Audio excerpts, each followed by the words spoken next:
What if we told you one of the most powerful women in the Roman Empire wasn't just an empress? According to hostile historians, she was a regular in Rome's slums, a hostess of forbidden parties, and a competitor in a sexual endurance contest so extreme it defied belief. This is the story the history books are too afraid to tell in full, the true story of Empress Messalina. Our story starts with a single, shocking claim from the Roman historian Pliny the Elder. A contest, 25 men, 1 woman, 24 hours. The woman was the Empress of Rome, and this was not an isolated event. It was the climax of a life lived on the edge of a blade. At just 15 years old, she was married to the Emperor Claudius, a man old enough to be her grandfather. Known for his stutter and limp, he was seen as a fool. She was about to become the real power behind the throne, and she was bored. With the wealth of an empire at her fingertips, Messalina went looking for thrills that politics couldn't provide.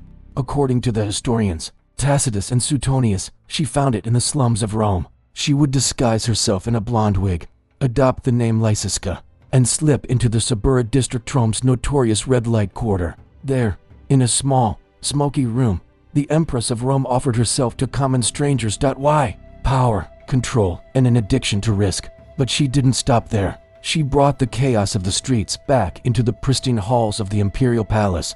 She began hosting parties, but these weren't normal gatherings. They were full-scale spectacles of vice. Senators, knights, and their wives were pressured into acts of shocking intimacy on command. Refusal meant political ruin. Participation meant she owned you. She was building a web of blackmail, one scandalous secret at a time. Her husband, Emperor Claudius, seemed completely unaware, but his advisors, the freedmen Narcissus and Pallas, saw everything. They documented her escapades, waiting for the perfect moment to strike. And then Messalina gave it to them. It started with the contest. The event was so brazen, it became legend. She challenged Rome's most famous prostitute, a woman named Scylla, to see who could physically endure more lovers in a single day and night. Witnesses claimed Messalina not only won, but continued long after her rival collapsed from exhaustion. The number 25 became etched into her story forever. But her final mistake was even more public.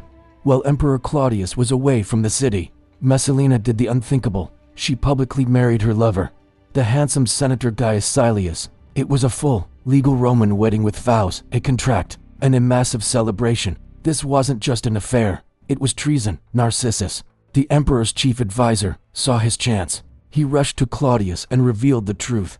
His wife had taken another man as her husband. In front of the entire city, the reaction was swift and brutal. The Praetorian Guard was sent not to protect the Empress, but to arrest her. Her wedding party turned into a scene of panic.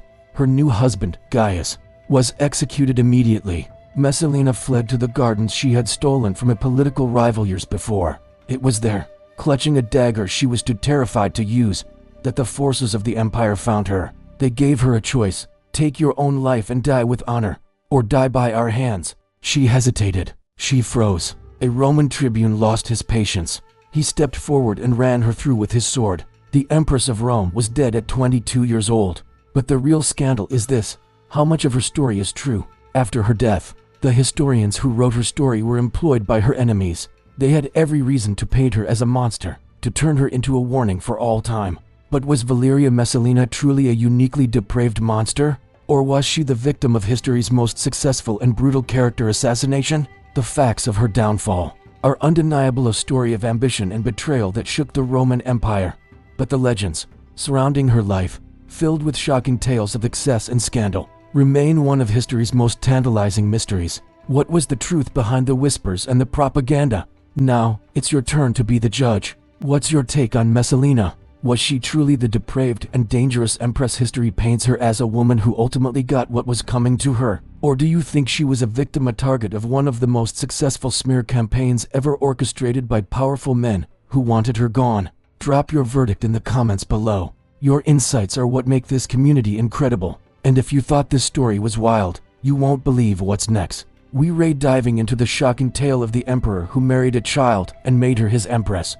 The story of Sporus is absolutely unbelievable. Make sure you're subscribed with notifications on so you don't miss it.